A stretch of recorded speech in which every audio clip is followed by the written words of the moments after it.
I-5 flying over the East Bank, and you can see major progress on the new Titan Stadium. But what about the other buildings? Good evening to you, and thank you for joining me here at 6. I'm Carrie Sharp. Rory is off tonight. State officials have criticized the pace of development on the East Bank, including the stalled deal with the Tennessee Performing Arts Center. Metro's chief development officer is defending the progress, even as he leaves his job next week. Bob Mendes sat down with News Channel 5's Ben Hall. Mendes is aware of the criticism, but says that's not why he's leaving. He said it was naturally time to step down halfway into Mayor O'Connell's first term. He talked about the stalled TPAC deal, the controversial Music City Loop, and the construction timeline on the East Bank. I think people are going to flip from the gosh, what's going on to, wow, this is going so fast. Chief Development Officer Bob Mendes promised signs of progress in the next year and a half. The Titan Stadium will be close to complete. The Oracle headquarters will have broken ground along with 2 other buildings for affordable housing.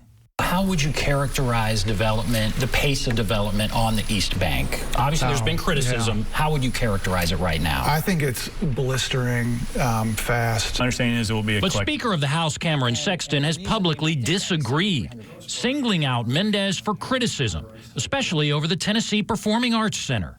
Can you tell me why the authority is not the body negotiating with TPAC? Sexton has been upset the state set aside hundreds of millions of dollars to get TPAC a prime spot on the East Bank. But so far, there is no deal. We're talking about a big deal here, and it's, you know, people keep talking, it's moving forward. I think this is a natural flow. If there's no deal by the end of the year, TPAC could lose the rights to its prime location, adding urgency to negotiations. Everybody's rowing in the same direction toward trying to get a deal. Do you think it can be done in the next 2 months?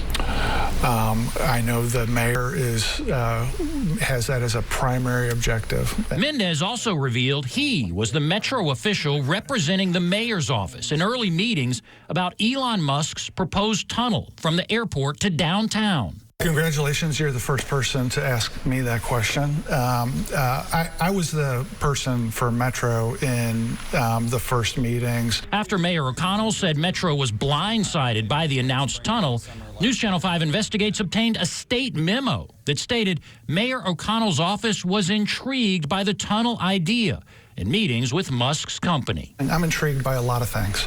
I'm intrigued by a gondola idea from the convention center to the East Bank. It's intriguing. I don't know what that means, other than I deflected the question and said, we're intrigued. The state memo also said after President Trump won the election and Elon Musk became a more visible political figure, Metro officials said they would not oppose the project, but they needed to distance themselves.